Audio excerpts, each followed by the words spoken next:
Assalamualaikum warahmatullahi wabarakatuh. Perkenalkan, nama saya Denis. Saya berasal dari kelas M1 dengan NIM 2110417329. Di sini saya akan menjelaskan rangkuman saya yang berjudul menentukan judul penelitian.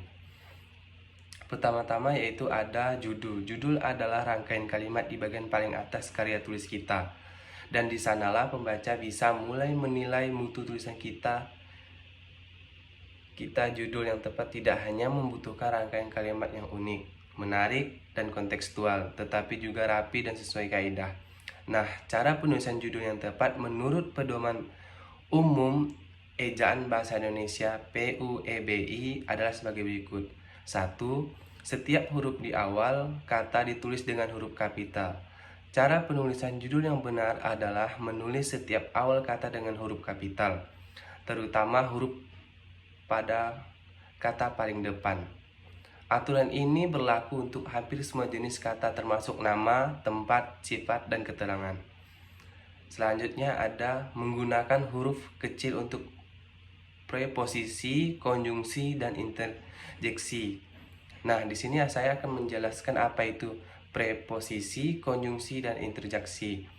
Yang dimaksud dengan posisi adalah kata depan yang diikuti oleh kata lainnya, dilihat dari fungsinya. Kata ini memiliki fungsi untuk menjelaskan dan memberikan kesinambungan antara kata sebelum dan kata selanjutnya. Yang termasuk dalam posisi adalah di, ke, pada, dalam, yaitu, kepada, daripada, untuk, bagi, ala, bak, tentang, mengenai, sebab, secara, terhadap, dan sebagainya. Sedangkan konjungsi adalah nama lain dari kata sinambung.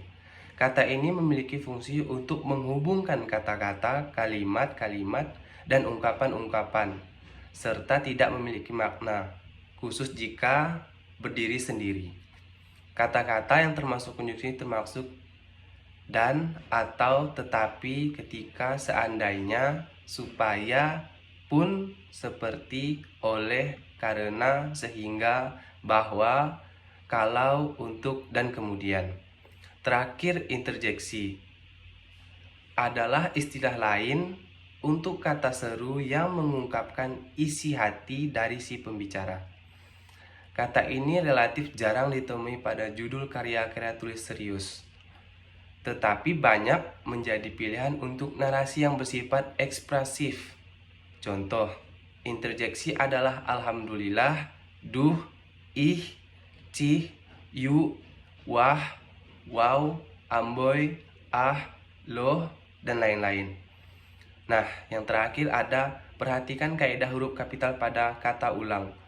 Pada dasarnya, kata ulang bisa didefinisikan sebagai kata yang telah mengalami pengulangan, reduplikasi. Pada kata dasarnya, kata ulang murni, dwi langga, dan kata ulang semu harus ditulis dengan huruf kapital di setiap awal kata, karena sifatnya yang dibilang tidak mengalami perubahan apapun. Secara umum, dalam membuat sebuah judul kita harus memperhatikan bentuk dan tata kalimat untuk memutuskan mana saja yang harus kita beri huruf kapital.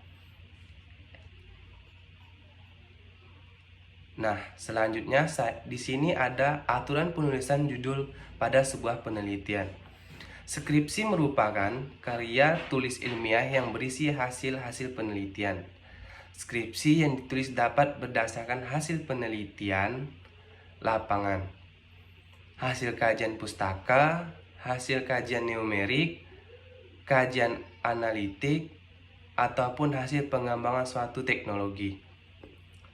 Selain untuk menyeragamkan format penulisan, pedoman tersebut juga berfungsi untuk meningkatkan kualitas tulisan dari para mahasiswa. Dalam makalah ini akan dibahas mengenai aturan-aturan penulisan judul penulisan yang baik dan benar. Judul penelitian berisi pernyataan yang secara spesifik mencerminkan isi penelitian yang akan dilakukan, mencerminkan konsep dari gejala atau fenomena yang diteliti atau hubungan antar konsep dari gejala atau fenomena yang diteliti. Artinya, itu saling berkesinambung atau berkaitan. Judul penelitian harus aktual dan mencerminkan hasil yang dapat memberikan kontribusi dan pengembangan ilmu pengetahuan dan teknologi. Nah, selanjutnya ada 6 format penulisan judul penelitian. 1. Diketik dengan huruf kapital. 2. Menggunakan huruf Times New Roman. 3. Ukuran huruf minimal 12. 4. Format ketikan harus dalam bentuk piramida terbalik V. 5. Menggunakan spasi 2 jika lebih dari 1 baris dan spasi 1 jika lebih dari 2 baris. 6. Jumlah kata pada judul penelitian antara 14 sampai 20 kata. Dan tidak boleh disingkat dan tidak ditulis pada bagian tengah bahasa daerah. Di bagian tengah serta tidak boleh menggunakan bahasa daerah dalam teks. Ditulis dalam huruf miring, italik. Selanjutnya tinjauan pustaka, literatur view. Tidak mencantumkan sebagian bagian dari struktur artikel.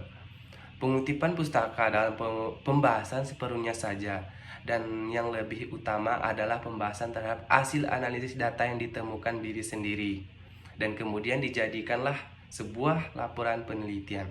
Sekian rangkuman dari saya, kurang lebihnya saya minta maaf. Sekian, terima kasih. Assalamualaikum warahmatullahi wabarakatuh. Selamat pagi.